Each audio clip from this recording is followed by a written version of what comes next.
आज या व्हिडिओमध्ये आपण खूप महत्त्वाचं पाहणार आहोत. ॲक्टोपिक प्रेग्नन्सी म्हणजे काय आहे? ॲक्टोपिक प्रेग्नन्सी म्हणजे काय? ॲक्टोपिक प्रेग्नन्सी कशी होते? ॲक्टोपिक प्रेग्नन्सीचे उपाय काय आहेत? याचे रिझन काय आहेत? ॲक्टोपिक प्रेग्नन्सी सिम्पटम्स काय असतात हे पण आपण पाहणार आहोत. अशा बऱ्याचशा गोष्टी आपण पाहणार आहोत. ॲक्टोपिक प्रेग्नन्सी नंतर बेबी होतो की नाही हे देखील पाहणार आहोत. तर व्हिडिओ नक्की शेवटपर्यंत पहा. आणि सगळ्यात महत्त्वाचं म्हणजे तुमची मुलगी, मावशी, काकी, काकी बहीण वगैरे ताई ही कोणी पण बेबीसाठी ट्राय करत असेल ना आणि त्यांना हा व्हिडिओ नक्की पाठवा. ज्यांचे पिरियड्स रेग्युलर नाही आहे ते बेबीसाठी ट्राय करतात त्यांना हा व्हिडिओ जरूर पाठवा. खूप महत्त्वाचा व्हिडिओ आहे. प्रत्येक स्त्रीने हा व्हिडिओ अगदी शेवटपर्यंत पहा. नाहीतर एखाद्याचा ह्या व्हिडिओमुळे एखाद्याचा जीव वाचू शकतो. कारण की माझा अनुभव तुमच्याकडे शेअर करणार आहे. ॲक्टोपिक प्रेग्नन्सी म्हणजे काय? नमस्कार मैत्रिणींनो, मी विद्या. स्वागत आहे तुमचं आपल्या यूट्यूब चॅनलमध्ये विद्या स्पीची लाईफमध्ये. चला आता आपण आपल्या व्हिडिओला सुरुवात करूया आपल्या टॉपिकला. तर बघा 2022च्या एंडिंगमध्ये मला ॲक्टोपिक प्रेग्नन्सी झाली होती. ॲक्टोपिक प्रेग्नन्सी म्हणजे काय ते सगळ्यात आपण पाहूयात अगोदर. तर ॲक्टोपिक प्रेग्नन्सी म्हणजे जी प्रेग्नन्सी आपली नॉर्मल प्रेग्नन्सीसारखी नसते. ती प्रेग्नन्सी आपल्या पोटात न राहता ती आपल्या ट्यूबमध्ये राहते. ट्यूबमध्ये आपल्याला 2 ट्यूब असतात, एक राईट साईडची आणि एक लेफ्ट साईडची. तर कुणाची राईट साईडला ट्यूब म्हणजे कुणाच्या राईट साईडच्या ट्यूबमध्ये बेबी राहतो तर कुणाच्या लेफ्ट साईडच्या ट्यूबमध्ये बेबी राहतो. तर ॲक्टोपिक प्रेग्नन्सी म्हणजे काय? आपल्या गर्भाशयामध्ये प्रेग्नन्सी न राहता ती ट्यूबमध्ये प्रेग्नन्सी राहते. याला ॲक्टोपिक प्रेग्नन्सी असे म्हणतात. आता आपण पाहूयात ही प्रेग्नन्सी का होते. तर ह्या प्रेग्नन्सीला असं ठोस कुठलंही रिझन आपल्याला डॉक्टर सांगू शकत नाही आहेत. अगदी कन्फर्म रिझन आपल्याला डॉक्टर सांगू शकत नाही. कधी कधी पिरियड रेग्युलर नसल्यामुळे ही प्रेग्नन्सी तशी होऊ शकते. टेन्शनमध्ये प्रेग्नन्सी कन्सिव्ह केली असेल तेव्हा ही प्रेग्नन्सी होऊ शकते. किंवा मग आपली काही पूर्वी काही शस्त्रक्रिया झाली असेल तेव्हा अशी प्रेग्नन्सी होऊ शकते असं डॉक्टरांचं म्हणणं आहे. माझे पिरियड रेग्युलर नव्हते त्याच्यामुळे मे बी माझी प्रेग्नन्सी त्याच्यामुळे ॲक्टोपिक प्रेग्नन्सी झाली असेल. आणि हां, ॲक्टोपिक प्रेग्नन्सी केव्हा होते याला काही वय नाही आहे. आणि महत्त्वाचं एक राहून गेलं माझ्याकडून. ॲक्टोपिक तुमचं अगोदरची पहिली प्रेग्नन्सी नॉर्मल प्रेग्नन्सी होती पण सेकंड प्रेग्नन्सी पण ॲक्टोपिक होऊ शकते का? तर हो, याचे चान्सेस आहेत. पहिली प्रेग्नन्सी आपली नॉर्मल असेल तर सेकंड प्रेग्नन्सी ही ॲक्टोपिक प्रेग्नन्सी होऊ शकते. आणि पहिली ॲक्टोपिक असेल तर नंतर पण ॲक्टोपिकच होईल का हे पण मी तुम्हाला व्हिडिओमध्ये सांगणार आहे. त्यामुळे मी तुम्हाला विनंती करते की व्हिडिओ शेवटपर्यंत पहा. पिलू इकडे बाळा. तर पहा, सगळ्यात महत्त्वाचं माझा अनुभव तुमच्यासोबत मी शेअर करते. तर माझे 2022च्या एंडिंगमध्ये माझी ॲक्टोपिक प्रेग्नन्सी झाली. मला कसं कळलं ते आपण पाहूयात. तर मला जसं की असतं ना, माझे पिरियड रेग्युलर नव्हते तर मी नेहमीच चेक करायचे की पिरियड रेग्युलर म्हणजे असतं ना, चल पिरियड आले नाही आपण चेक करूयात की पॉझिटिव्ह आहे की नाही म्हणून. तर नेहमीच असं ना, म्हणजे हे येतच नव्हतं, पॉझिटिव्ह कधी येतच नव्हतं. बऱ्याच मी अगदी अक्षरशः मी कंटाळले होते. पण नंतर एक दिवस असं झालं की मी चेक नाही केलं. मग जाऊ दे म्हटलं, 1.5-2 महिने माझे असे पण पिरियड रेग्युलर येत नाही तर मग मी चेक नाही करत, आता जाऊ दे. तर मी तेव्हा चेक केलंच नाही, मी इग्नोर केलं. असंही म्हटलं जाऊ दे, पिरियड रेग्युलर नाही तर कशाला सारखं चेक करायचं. आणि ॲक्टोपिक प्रेग्नन्सी काय हे काय ते मला काहीही माहिती नव्हतं. बऱ्याचशा जणांना अजूनही माहिती नाही म्हणून मी हा व्हिडिओ पोस्ट करते. हा व्हिडिओ अवेअरनेससाठी असणार आहे आपला. तर नंतर मी असंच चेक केलं. मला चेक केल्यानंतर पॉझिटिव्ह आलं. आणि पॉझिटिव्ह आल्यानंतर एक घरामध्ये आनंद होता. आम्ही दोघे खूप खुश होतो. दोघेही आनंद अश्रू आमच्या दोघांच्या याच्यावर होते. आणि पण असतं ना, कुठेतरी काहीतरी चुकतंय असं मला वाटत होतं. कारण की मला कुठलेही सिम्पटम्स नव्हते प्रेग्नन्सीची. ना मला उलटी होत होती, ना मला मळमळ होत होतं. आणि कधीतरी माझं पोट दुखत होतं असं अगदी हलकं.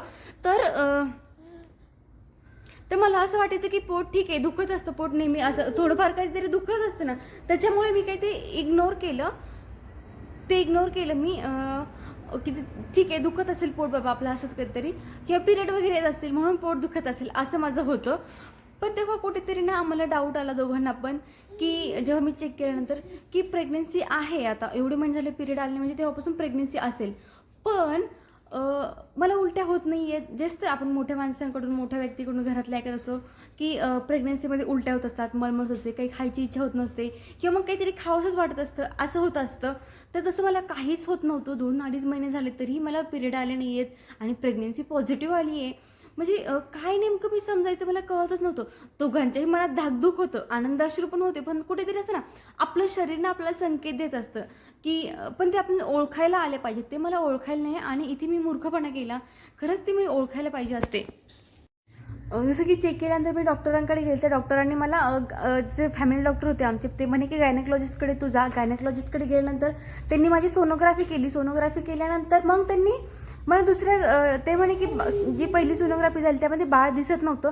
आणि जे माझ्यासोबत सोनोग्राफीला होते ना, त्यांना मी सगळ्यांना विचारलं की तुमचं बाळ दिसते का, बाळ दिसते. मी हो दिसते. मला असं वाटलं अरे माझ्यासोबत असं का झालं, माझंच बाळ का दिसत नाही. त्यावेळेस ना असे आपले प्रश्न आपल्या मनामध्ये येत असतात. तर म्हटलं बाळ दिसत नाही, बाळ तर आता पोटातच तर असेल आपल्या, तर प्रेग्नेंट आहे म्हणजे बाळ आपल्या पोटातच असेल, खरंच काय आहे काय नाही. तर खूप हे झालं होतं. नंतर त्या डॉक्टरांनी आम्हाला दुसरी सोनोग्राफी सेंटरला पाठवते, ते दुसरी सोनोग्राफी केली. आणि दिवसभर जसं आम्ही सकाळीच गेलो होतो ना, तर तिकडची सोनोग्राफी होस तर आम्हाला 1-1:30-2 वाजले होते, 2-1:30-2 वाजले होते. मग ती सोनोग्राफी करून आम्ही आलो. देवाकडे दिवसभर प्रार्थना करत होतो की देवा जे काही असेल ते सगळं काही नीट असू दे रे बाबा, काही नको हो, म्हणजे असं ना वाईट काही चुकीचं काही येऊ नको देऊस, माझं बाळ सुखरूप असू दे. आणि ही माझी पहिली आम्ही दोघं पण खूप खुश होतो.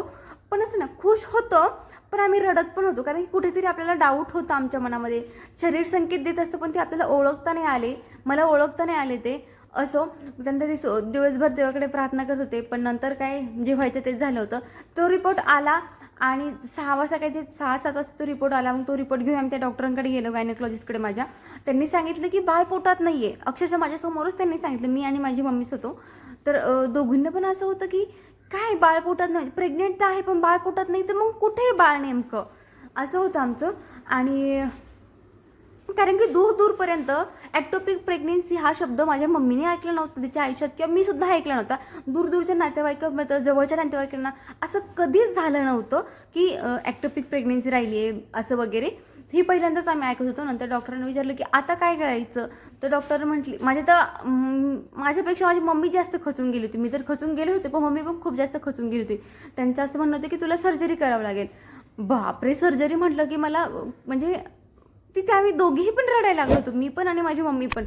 म्हणलं ठीक आहे, त्यांच्याशी बोलणं झालं. ते म्हणजे की जर आपल्याला जर लवकर ॲक्टोपिक प्रेग्नेन्सी कळली असती तर आपण गोळ्याने याला ती तिथेच हे झाली असती, गोळ्याने देऊन आपण तिथेच ती मुरजून गेली असती ते गोळ्यांनी. पण आपल्याला खूप उशिरा कळले म्हणून आता आपल्याला याचं सर्जरी करावं लागेल, त्यांनी असं सांगितलं. असं ना कधी प्रायव्हेट डॉक्टरवाले आपल्याला असं वाटतं की ते लुबाडतात वगैरे किंवा हे ते करतात, असे प्रायव्हेट डॉक्टरांचं होतं. आणि त्या डॉक्टरांच्या नंतर रिव्ह्यू बघितले ना तर जरा खराब होते. मग आम्ही ना केम हॉस्पिटलला गेलो. तिथे नंतर मग तिथे बघितल्यानंतर तर तिथे गेल्यानंतर डॉक्टरांनी विचारलं की काय झालं वगैरे. मी सगळं त्यांना सांगितलं की असं असं होतं वगैरे वगैरे. आणि ज्या अगोदर सोनोग्राफी मी केल्या होत्या त्या पण मी त्यांना दाखवल्या. आणि त्यांचं असं म्हणणं होतं की आपण पुन्हा रिपोर्ट करूया. तर माझे पुन्हा रिपोर्ट झाले. तिथं आम्ही संध्याकाळचे 8, 8:30, 9पर्यंत आम्ही तिथे गेलो असेल. त्यानंतर माझे रिपोर्ट वगैरे झाले. आणि त्याच्यानंतर मग माहिती नाही काय इमर्जन्सी आली आणि काय नाही, डॉक्टर स्वतःहून मला काही टेस्ट करण्यासाठी घेऊन पळायला लागले त्या व्हीलचेअरवरती. ते स्वतः मला घेऊन पळायला लागले. तर त्यांचं असं म्हणणं होतं की ही ॲक्टोपिक प्रेग्नेन्सीज आहे, आपल्याकडे एक ऑप्शन आहे की आपण याची हे करू शकतो, सर्जरीच आपल्याला करावी लागेल. आणि तेव्हा ना लॅप्रोस्कोपी हा ऑप्शन आम्हाला माहिती नव्हता आणि त्या डॉक्टरांनी आम्हाला सांगितला पण नव्हता. तर त्याच्यामुळे आम्ही सर्जरीच करावी लागली. तर अगदी माझं ना पहाटे ऑपरेशन झालं होतं. माझे बीटा HCG, अजून बरेचसे ब्लड ग्रुप वगैरे चेक झाले होते, बरेचसे ब्लड वगैरे लावलं होतं. त्यामुळे माझा ब्लड ग्रुप वगैरे त्यांनी चेक केलं. तर बऱ्याचशा टेस्ट त्यांनी केल्या होत्या. आणि तेव्हा ना थोडा कोविड होता बरं, अजून पण थोडा कोविड होता तेव्हा, एवढं जास्त नव्हता पण थोडा होता कोविड.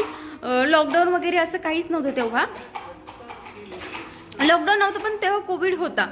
त्यानंतर ते चेक झालं वगैरे आणि पहाटे माझं ऑपरेशन झालं अगदी इमर्जन्सीमध्ये. कारण की काही रिपोर्ट येणार होते अजून. तर डॉक्टरांचं असं म्हणणं होतं की आपण हे रिपोर्ट आल्यावर ठरवूयात की काय करायचं आहे म्हणून, गोळ्याने बरं करायचं आहे की सर्जरी करायची आहे. पण तो रिपोर्ट आय थिंक त्याच्यामध्ये कळलं असावं त्यांना की नाही, जी ट्यूब असते ती पोटामध्ये फुटली ना तर याचा जे पेशंट आहे त्याचा मृत्यू पण होऊ शकतो. तर काश जर तेव्हा ती माझी ट्यूब अजून जास्त ब्लिडिंग माझ्या पोटात झालं असतं तर आज मी तुमच्यासमोर व्हिडिओ बनवायला नसले असते काश. आणि कारण की तेव्हा ती ट्यूब माझ्या पोटामध्ये फुटली होती पण खूप जास्त ब्लिडिंग झालं नव्हतं असं डॉक्टरांचं म्हणणं होतं. तर ते झालं, ठीक आहे, माझं ऑपरेशन वगैरे झालं मग तिथे. आणि हा नंतर अगदी 2-3 वर्षानंतर मला कळलं की लॅप्रोस्कोपी हा ऑप्शन त्याच्यामध्ये असतो. लॅप्रोस्कोपी म्हणजे काय, फक्त आपल्या पोटाला 3 होल पाडतात आणि आपलं जे काही असतं जे काही ट्यूब वगैरे रिमूव्ह करायची असती ती करतात. तर माझं ऑपरेशन कसं झालं, सी सेक्शन माहिती असेल तुम्हाला, जसं आपण बेबी होण्यासाठी सी सेक्शन करतो तसंच माझं ऑपरेशन झालं आहे.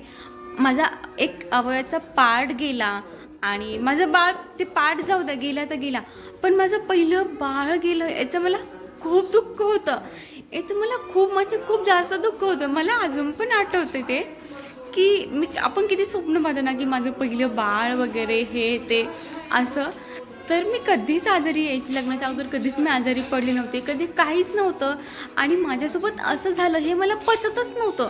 आणि मेन म्हणजे माणूस कुठलाही आजार आपल्याला झाला ना तर माणूस मनाने अगोदर खंबीर पाहिजे, पण मनाने मी अजिबात खंबीर नव्हते. तेव्हा मी पूर्णपणे खचून गेली होती का, तर माझं बाळ जाणार आहे म्हणून. माझा एक अवयवाचा पार्ट गेला ते तर जाऊ द्या, ते तर ठीक आहे, पण माझ्या बाळासाठी मला खूप वाईट वाटत. तेव्हा मी एवढी रडले होते ना, तेव्हा अक्षरशः माझं पूर्ण घर रडत होतं. माझी आजी असेल, माझी मम्मी असेल, माझे मिस्टर असतील, खूप आम्ही दोघे तर अगोदर खूप रडलो होतो. जसे रिपोर्ट घेऊन मी घरी आले होते ना तेव्हा तर अक्षरशः मी खूप रडलो होतो. दोघे पण डसा रडत होतो आम्ही. अजून पण मला रडायला येते. आणि असतं ना, ठीक आहे सॉरी, नाही मला कंट्रोल झालं. आत्ता व्हिडिओ बनवते, एवढ्या वर्षानंतर व्हिडिओ बनवते तरी पण नाही मला कंट्रोल झालं रडण्याला. तर आम्ही खूप रडलो होतो, दोघे पण खूप रडलो होतो. नंतर आईच्या घरी जाऊन पण आईन ते पण खूप रडली होती. माझी आई तर खूप रडली होती.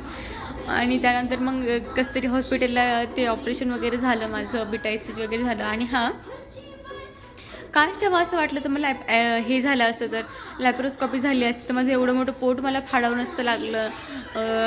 साध्या 2-3 टाक्यांमध्ये माझं ऑपरेशन झालं असतं. पण तेव्हा हा ऑप्शन आम्हाला माहीत नव्हता आणि त्या डॉक्टरने पण आम्हाला हा ऑप्शन दिला नव्हता. तुमच्याही नातेवाईकांमध्ये किंवा तुम्हाला जर डॉक्टरने हा ऑप्शन नाही सुचवला ना, तुम्ही त्यांना स्वतःहून सांगा की डॉक्टर ह्या केसमध्ये आपल्याला लॅप्रोस्कॉपी नाही का करता येणार, तर प्लीज त्यांना हा आठवणीने सांगा. कारण की माझी ओपन सर्जरी म्हणजे ना खूप ताण असतो. एक 8-9 टाके पडतात, 7-8 टाके पडतात, पूर्ण पोट आपलं चीर जातं. म्हणजे बेबीला कसं करतो तसंच सेम बेबी सी सेक्शनला असताना तसंच सेम आपलं ऑपरेशन होत असतं. फक्त आपल्याकडे बाळ नसतं, आपला एक शरीराचा अवयव एक पार्ट जात असतो, पण आपल्याकडे बेबी वगैरे काहीच नसतो. ठीक आहे. त्यानंतर मग माझं ऑपरेशन झालं, त्यांनी दुसऱ्या वॉर्डमध्ये मला शिफ्ट केलं. तर त्या वेड्याने मला कोविडच्याच वॉर्डमध्ये टाकलं, तिथून हलवलं कसं तरी आणि नंतर डिलिव्हरीच्या वॉर्डमध्ये टाकलं. म्हणजे डिलिव्हरीच्या जे बेबी वगैरे होतात ना त्या वॉर्डमध्ये ठेवलं. आणि अगोदर ना दुसऱ्या वॉर्डमध्ये ठेवलं होतं, तिथे प्रेग्नेंट बायका डिलिव्हरीसाठी त्या वॉर्डमध्ये मी होते. त्या वॉर्डमध्ये ना बायका एवढ्या ओरडायच्या ना, खूप ओरडायच्या. आणि मी ना दिवस जेवढी वेळ हॉस्पिटलमध्ये होते ना तेवढे रात्र मला झोपेचं इंजेक्शन दिलं असेल की गोळ्या दिल्या असेल त्यांनी माहीत नाही, मला खूप झोप येत होती तेव्हा. आणि मी देवाकडे प्रार्थना करत होते की देवा माझं बाळ सुखरूप असू दे, माझं बाळ सुखरूप असू दे. जरी ट्यूबमध्ये असेल ना तरी माझं बाळ तिथे वाढू दे आणि माझं बाळ सुखरूप 9 महिने माझ्या पोटात राहू दे आणि नंतर येऊ दे, अशी मी देवाकडे प्रार्थना करत होते. पण ट्यूबमध्ये बाळ जास्त दिवस राहत नाही. ट्यूबमध्ये जर बाळ जास्त वाढलं तर आपला मृत्यू होऊ शकतो, हे मात्र तुम्ही लक्ष ठेवा. तेव्हा माहिती नव्हतं. आता मी तुम्हाला माझा अनुभव शेअर करते. त्यानंतर मग डिलिव्हरीच्या वॉर्डमध्ये टाकलं, जिथे बेबी झाले डिलिव्हरी झाली असते बायकांची, त्या वॉर्डमध्ये टाकलं. तिथे सगळेजण विचारायचे की म्हणजे आई आहे बाळ कुठे, आई आहे बाळ कुठे. तेव्हा तर मला खूप रडायला यायचं, खूप जास्त रडायला यायचं मला असं कोणी म्हटलं तर. खूप कठीण होते ते माझ्या आयुष्यातले ते दिवस. पण ठीक आहे. अजून काही पॉईंट्स राहिले असेल तर हां, बेबी होतो का, तर बेबी होतो. माझे बेबीसोबतचे गोंडस व्हिडिओ पाहत असाल तुम्ही. माझं बेबी गोंडस लेकरू माझ्या देवाने आता पदरात दिलेला आहे. 1-2-3 वर्ष लागले आहे. त्यानंतर मी ट्रीटमेंट घेतली आणि नंतर मला बेबी झालेला आहे. ट्रीटमेंट घेणं मला असं वाटतं मला तरी गरजेचं होतं. नंतर म्हणून मी ट्रीटमेंट घेतली आणि नंतर मला हा गोंडस बाळ झालेला आहे माझं. आणि माझी एक ट्यूब रिमूव्ह झाली आहे. माझी लेफ्ट साईड बोलताना जरा हे होते, माझ्या लेफ्ट साईडच्या ट्यूबमध्ये माझी ॲक्टोपिक प्रेग्नन्सी राहिली होती, म्हणून ती रिमूव्ह करावं लागली. आणि मला एका ट्यूबवरती बेबी कन्झ्युम केलेला आहे. तर मला असे वेगळे कुठले सिम्पटम्स वगैरे असे नव्हते प्रेग्नन्सीचे. जसं की नॉर्मल प्रेग्नन्सीसारखी असं ना, मला उलट्या होत नव्हत्या, मला मळमळ होत नव्हती, मला कुठलंच असं काही होत नव्हतं. म्हणून मला लवकर कळलं नाही की मी प्रेग्नेंट आहे की नाही. तर काहींचे सिमटम्स मी जेव्हा सर्च करते तेव्हा असं होतं की कुणाला ब्लिडिंग वगैरे होत होती, कुणाला काय होत होतं, असे वेगवेगळे याचे सिमटम्स होते, कोणाच्या पोटात दुखत होतं वगैरे. तुम्ही प्रेग्नन्सीसाठी ट्राय करतात आणि तुम्हाला असं जरा पोट दुखतंय किंवा थोडीफार ब्लिडिंग झाली आहे, काही स्पॉट वगैरे, तर लगेच तुम्ही डॉक्टरांकडे जा. अजिबात उशीर करू नका, कारण की याने मृत्यू सुद्धा होऊ शकतो आपला. खूप जास्त लेट झालं तर तुम्हाला मी व्हिडिओमध्ये सांगितल्याप्रमाणे याने आपला मृत्यूसुद्धा होऊ शकतो. त्यामुळे लगेच डॉक्टरांना जा. अजिबात इग्नोर करू नका छोट्या छोट्या गोष्टी. ज्या चुका मी केल्या त्या चुका तुम्ही नका करू, म्हणून हा व्हिडिओ आहे. आणि अजून एक महत्त्वाचं सांगायचं राहिलं मला, की जेव्हा तुम्ही प्रेग्नेन्सी ट्राय करतात आणि प्रेग्नेन्सी रिपोर्ट तुमचा पॉझिटिव्ह आला ना, तर पहिले कुणालाही सांगू नका घरामध्ये, पण पहिले तुम्ही डॉक्टरकडे जा आणि डॉक्टरांना कन्फर्म करून घ्या की बेबी तुमचा गर्भाशयामध्येच आहे की ट्यूबमध्ये आहे, हे मात्र तुम्ही चेक करा. बरेचसे जण मी बघते माझ्या नातेवाईकांमध्ये ना, प्रेग्नेन्सी राहिली ना तर काही ना डॉक्टरकडे जाणं असते ना, काही असतं 2-3 महिने असेच घालवतात आणि नंतर 3-4 महिन्याची जी सोनोग्राफी असते तेव्हा ते डॉक्टरकडे जातात. अरे त्या 2-3 हजार रुपयासाठी आपला जीव जाऊ शकतो यार. म्हणजे कसं कळत नाही लोकांना. हल्ली आपण बघतो की काहींना बराच सासरवास वगैरे असतो, तर सासवांचं असं असतं की आम्ही नाही का प्रेग्नेंट राहिलो, आम्ही नाही का हे केलं, आम्ही नाही का ते केलं, आम्हाला काय असे डॉक्टरच होते का? ते नाही, पहिला काळ वेगळा होता, आताचा काळ खूप वेगळा आहे. तो प्रेग्नेंट राहिला असाल तर अगोदर प्लीज डॉक्टरकडे जा आणि कन्फर्म करून घ्या की तुमची प्रेग्नेन्सी पोटातच आहे की ट्यूबमध्ये आहे. कारण की ॲक्टोपिक प्रेग्नेन्सी कोणाला पण होऊ शकते, असं ठराविक नाही की याला जाड माणूस आहे म्हणून त्याला होईल किंवा पतलं माणूस आहे म्हणून त्याला होईल. ॲक्टोपिक प्रेग्नेन्सी ही कुणाला पण होऊ शकते. त्यामुळे प्रेग्नेन्सी रिझल्ट जर पॉझिटिव्ह आला तर तुम्ही अगोदर डॉक्टरकडे जा प्लीज. तर एका ट्यूबवर बेबी होऊ शकतो आपल्याला. अजून काही राहिलं असेल माझ्याकडून सांगायचं तर मला नक्की तुमचे प्रश्न कमेंटद्वारे विचारा. मी प्रत्येक कमेंट्सला रिप्लाय देण्याचा प्रयत्न करेल. आणि प्लीज प्लीज कृपया तुम्हाला माझी विनंती आहे की हा व्हिडिओ प्रत्येक स्त्रीपर्यंत पोहोचवा. जसं सेकंड प्रेग्नेन्सी पण ही ॲक्टोपिक प्रेग्नेन्सी होऊ शकते आणि मी बेबीसाठी काय काय ट्रीटमेंट घेतली नंतर तुम्हाला जर पाहायचं असेल त्यासाठी आपल्या चॅनलला सबस्क्राईब करा. मी नेक्स्ट व्हिडिओ याच्यावरती अपलोड करेल मी काय काय ट्रीटमेंट घेतली आणि माझा 5 वर्षाचा संघर्ष कसा होता बेबीसाठीचा याच्या ट्रीटमेंट घेण्याच्या नंतरच ॲक्टोपिक प्रेग्नेन्सी नंतरचं पण ते तुमच्यासोबत मी शेअर करेल. व्हिडिओ आवडल्यास प्लीज लाईक शेअर आणि सबस्क्राईब करायला विसरू नका.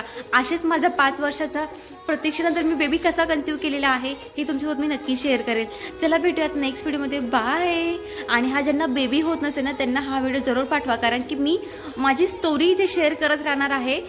जसं मला जमेल तसं मी व्हिडिओ इथं पोस्ट करत राहणार. एखाद्याला जर हेल्प झाली ना तर मला सार्थक वाटेल की चला आपल्यामुळे कुणाला तरी हेल्प झाली आहे आणि आईपणाचं सुख त्यांना लाभलं आहे. चला आपण भेटूयात next video. Bye. Channel subscribe करायला विसरू नका. आणि सगळ्यात महत्त्वाचं हा व्हिडिओ बघत असाल तर प्लीज टेन्शन घेऊ नका. अजून काही राहिलं असेल माझ्याकडून सांगायचं तर मला नक्की तुमचे प्रश्न कमेंटद्वारे विचारा. एवढंच. अजून काही असेल तर विचारा, मला नक्की तुमचा प्रयत्न करेल उत्तर द्यायचं. आणि चला आपण भेटूयात नेक्स्ट व्हिडिओमध्ये. छान एक व्हिडिओ पोस्ट करणार आहे मी आता. मी काय ट्रीटमेंट घेतल्यानंतर कधी बेला बेबी झाला. आणि हा चॅनलला सबस्क्राईब करायला विसरू नका. बाजूचं बेल आयकॉन देखील क्लिक करा. जेव्हा मी व्हिडिओ पोस्ट करेल तो अगोदर तुमच्यापर्यंत पोहोचेल. चला भेटूयात नेक्स्ट व्हिडिओमध्ये. आणि प्लीज लाईक आणि कमेंट करायला विसरू नका. सबस्क्राईब करायला पण विसरू नका, कारण की तुमचा एक लाईक खूप महत्त्वाचा असतो माझ्यासाठी.